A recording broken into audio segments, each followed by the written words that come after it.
ओम नमो नारायणा। स्वागत है आपका निर्जला एकादशी व्रत कथा में। निर्जला एकादशी व्रत कथा सुनने और पढ़ने से पापों का नाश होता है, समस्त तीर्थों के स्नान का पुण्य मिलता है और मोक्ष की प्राप्ति होती है। यह कथा मनुष्य को संयम, धर्म परायणता और भगवान विष्णु के प्रति अटूट भक्ति का मार्ग दिखाती है। ज्येष्ठ मास के शुक्ल पक्ष की एकादशी को निर्जला एकादशी कहा जाता है। इससे भीमसेनी एकादशी या पांडव एकादशी भी कहा जाता है। यह सभी एकादशियों में सबसे श्रेष्ठ और फलदायी मानी जाती है, जिसे करने से पूरे साल की एकादशियों का पुण्य प्राप्त होता है। तो चलिए बढ़ते हैं निर्जला एकादशी व्रत कथा की तरफ। पौराणिक कथा के अनुसार महाभारत काल में जब पांडव भाइयों और द्रौपदी सहित सभी एकादशी का व्रत करते थे, तब भीमसेन को बहुत भूख लगती है। भीम अपने पेट की अग्नि वृक नामक जठराग्नि के कारण बिना भोजन के नहीं रह पाते थे। एक दिन भीम ने महर्षि वेदव्यास जी से आश्रम में जाकर अपनी समस्या बताई और कहा, पितामह, युधिष्ठिर, माता कुंती, द्रौपदी, अर्जुन, नकुल और सहदेव मुझसे एकादशी का व्रत रखने को कहते हैं, लेकिन मैं भूखा नहीं रह सकता।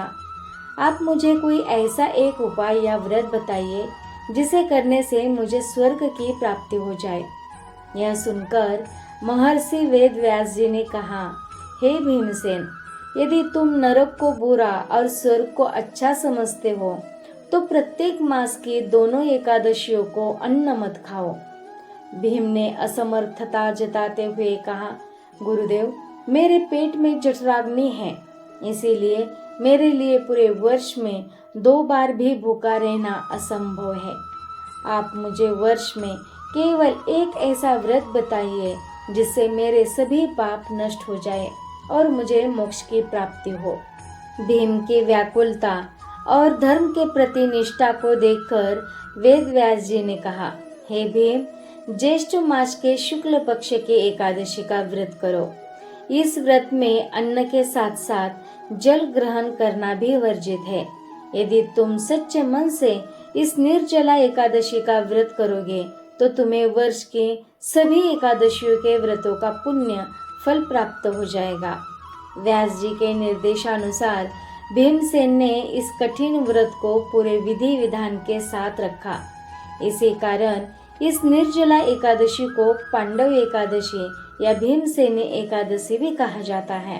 जो भक्त श्रद्धा पूर्वक निर्जला एकादशी की कथा सुनते हैं, वे मृत्यु के बाद सीधे वैकुंठ लोक स्वर्ग में जाते हैं और उन्हें यमराज का भय नहीं सताता।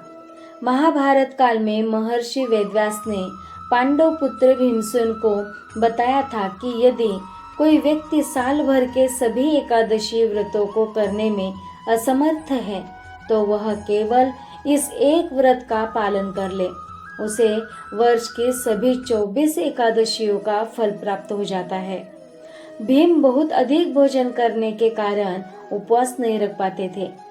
व्यास जी के कहे अनुसार इस व्रत को रखने से उन्हें भीमसेनी एकादशी का नाम भी मिला, जो हमें सिखाती है कि सच्ची लगन से कठिन तपस्या भी संभव है।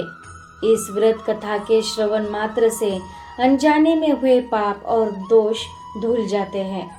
कथा के अंत में दान पुण्य जैसे अन्न, वस्त्र, जल से भरा घड़ा और छातों का दान करने का विशेष महत्व बताया गया है, जो अक्षय पुण्य प्रदान करता है।